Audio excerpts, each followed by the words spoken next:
Syekh Abdul Ghani bin Subuh bin Ismail bin Abdul Karim Al-Bimawi Al-Jawi, atau lebih dikenal dengan sebutan Syekh Abdul Ghani Al-Bimawi, adalah ulama besar yang masyhur di dunia Islam pada paruh abad ke-19. Keluasan ilmunya mengantarkan beliau menjadi salah satu di antara sekian ulama pakar pengajar di Masjidil Haram. Beliau menjadi tempat berguru banyak tokoh dunia yang datang ke Makkah. Jika kita melacak garis genealogi atau hubungan kekerabatan intelektual antara beliau dengan para ulama di Indonesia atau kira-kira pada pertengahan abad ke-19, Syekh Abdul Ghani termasuk salah satu moyang ulama Nusantara yang menetap dan berhasil menjadi tokoh di Tanah Suci. Sayangnya, hanya sebagian kecil para sejarawan kita yang bisa mengenalkan Syekh Abdul Ghani secara baik ke publik. Keturunan tokoh hebat selain karena banyak karyanya yang tidak terlacak hingga kini, kesulitan lain terkait kelahiran Syekh Abdul Ghani Al-Bimawi makin membuat kabur sejarah kehidupan beliau. Data sejarah yang ada hanya menyebut tahun kelahiran saja, kira-kira 1270H atau 1780M di Bima, Nusa Tenggara Barat, NTB. Adapun catatan pasti mengenai kapan hari dan bulan kelahiran beliau, belum ditemukan data konkretnya. Kilas jejak kedekatan keluarga Syekh Abdul Ghani dengan Kesultanan Bima sebenarnya memiliki sejarah panjang dan unik untuk dikaji. Berawal dari kakek buyut beliau, Syekh Abdul Karim, ulama kelahiran Baghdad yang menetap dan menjadi penduduk Makkah. Syekh Abdul Karim menempuh perjalanan laut ke arah timur dan mendarat terakhir di Sumbawa untuk mencari saudaranya yang telah lama menjadi dai di sana. Sampai di kawasan Dompu, penguasa Kesultanan Dompu mengagumi kealiman Syekh Abdul Karim dan berkenan menikahkan putrinya dengan beliau. Dari pernikahan itu, Syekh Abdul Karim mendapat anak laki-laki bernama Ismail. Syekh Ismail bin Syekh Abdul Karim pun mengikuti jejak ayahnya, menjadi mubalik ke berbagai pelosok daerah. Syekh Ismail kemudian menikah dengan seorang perempuan yang tidak diketahui identitasnya dan mempunyai anak bernama Subuh. Dengan semangat menggebu, Syekh Subuh bin Ismail sejak muda sudah hafal Al-Quran. Masuk usia dewasa, ia mengembara ke timur ke arah Teluk Bima, wilayah kekuasaan Kesultanan Bima. Kehebatan ilmunya membuat Sultan Alauddin Muhammad Shah W. 1743 yang menjadi penguasa Kesultanan Bima saat itu berkenan mengundangnya ke istana. Hingga Syekh Subuh akhirnya didaulat menjadi imam tertinggi di Kesultanan. Salah satu prestasi luar biasa dari ulama ini ialah menulis Mushaf Al-Quran Bima. Mushaf yang ditulis Syekh Subuh berjuluk Lalino, yang berarti melimpah ruah atau menyeluruh, bahasa Arab, Asi Syamil. Dulunya menjadi pusaka turun-temurun di kediaman keluarga Sultan Bima, kini aman tersimpan di Museum Al-Quran Jakarta.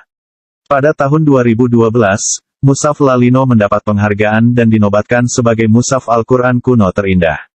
Lalino termasuk salah satu mushaf tertua di Indonesia.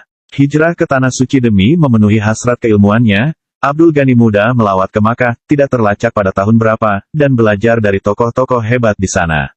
Di antaranya kepada dua ulama bersaudara Said Muhammad Al-Marzuki dan Said Ahmad Al-Marzuki, pengarang kitab Aqidatul Awam, Muhammad Said Al-Qudsi, Mufti Syafi'iyah, dan Syekh Utsman Adimyati. Dari ulama yang disebut terakhir, beliau banyak mengambil faedah ilmu, baca, Al-Alam, karya Khairuddin Az-Zilikli. Sanad guru tarekat Syekh Abdul Ghani, Syekh Baharudin, bersambung hingga Said Abdul Qadir Al-Jilani, pendiri tarekat Qadariyah. Di Makkah, Syekh Abdul Ghani masih sejawat dengan Said Ahmad bin Zaini Dahlan. Lama menetap dan matang dalam berbagai bidang ilmu, Syekh Abdul Ghani diangkat sebagai staf pengajar di Masjidil Haram.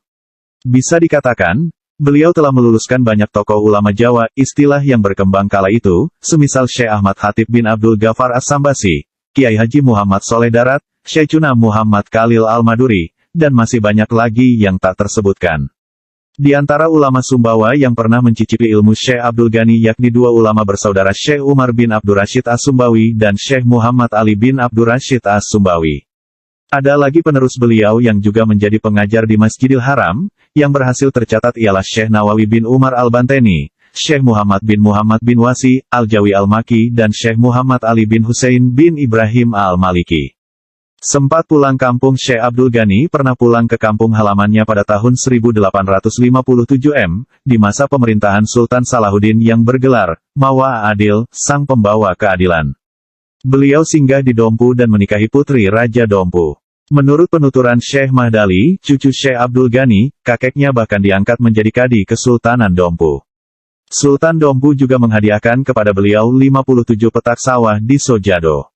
Di lokasi petak sawah hibah itulah Syekh Abdul Ghani sempat mendirikan masjid yang diberi nama Masjid Syekh Abdul Ghani, sesuai namanya, dan sebuah pesantren yang dikemudikan hari ramai didatangi penuntut ilmu dari sekitar Dompu, Bima dan Sumbawa. Namun, masjid dan pesantren tersebut kini sudah tidak ada lagi. Bekas masjid yang juga merupakan masjid Kesultanan Dompu itu berlokasi di Kampus Sigi, sekarang lingkungan Sigi, Kelurahan Karijawa, Kecamatan Dompu. Syekh Abdul Ghani memiliki seorang anak dari pernikahannya dengan putri Raja Dompu, bernama Syekh Mansur. Dialah yang menggantikan posisi Syekh Abdul Ghani sebagai Kadi Kesultanan Dompu setelah bertolak kembali ke Makkah. Syekh Mansur menjadikan kawasan Sojado sebagai pusat dakwah, hingga ia lebih dikenal dengan nama Syekh Hejado. Saat ini Sojado masuk wilayah Kelurahan Bali 1, utara Jalan Lintas. Luar Dompu.